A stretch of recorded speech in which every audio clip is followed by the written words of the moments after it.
or a scroll, but like a tongue is important because it shouts, communicate. Go tell a lost world about the forgiveness. And that's why God gave you the Spirit, to equip you. Remember, he said, don't go out and try to win the first person till the Spirit came. And if you're born again, you have the Spirit. But equally, and this is next week's message, and it's very important, that you be filled with the Spirit. Too many Christians today who are indwelt, but who are not filled. And they come here, they're apathetic, they're bored, they have no hunger for the things of God. It's because they're out of fellowship with God. And they wonder why God is not using them as he wants to use them. And so there was a miracle here as these tongues came. By the way, let me ask you a question. Which group would this represent? Erratic jerking on the ground, uncontrollable laughter, being slain in the Spirit, passing out, shaking, and speaking prophetic utterances in so-called tongues. What group would that be true of? You might say, well, Charismatic Christians or Pentecostal Christians or the Word of Faith movement or the new Apostolic Reformation movement. And you would certainly be right, but it would be equally correct to say Hinduism. Kundalini Hinduism. When I was in New Delhi, I witnessed this. People who had these exact same manifestations that so-called Christians today have. And so what we see, though, here in the book of Acts is very different from what supposedly reappeared around 1900, drastically different. Look at verse 4, if you will. And they were all filled with the Holy Spirit and began to speak with other tongues as the Spirit was giving them utterance. Now here's a map. Remember, it's Pentecost weeks.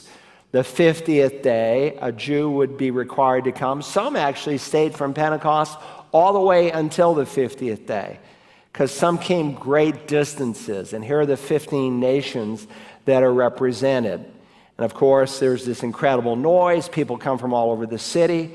And they hear these Galileans, 120 Galileans, who know kind of a pidgin Aramaic, kind of Hicks of sorts in many people's eyes.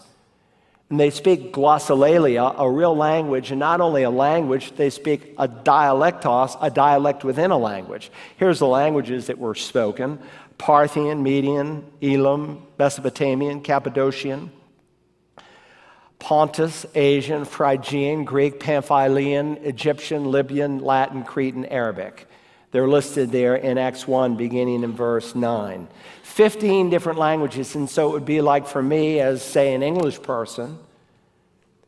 I don't really know Chinese except a few greetings and a thank you and here and there a word from my trips there, but I would be able to speak perfect Chinese, but not just Chinese, say Mandarin Chinese, a dialect within Chinese. And that's what these people were doing. That was the miracle of Pentecost.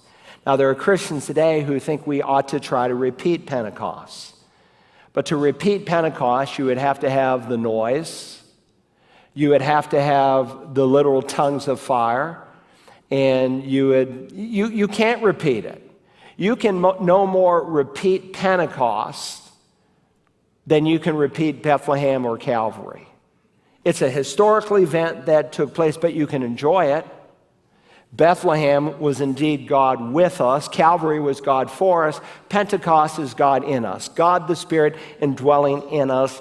And it can be just as real in your life as you are indwelt and filled with the Spirit as it was for these believers. His power, His life-changing ability to allow you to walk with Christ is available to us today.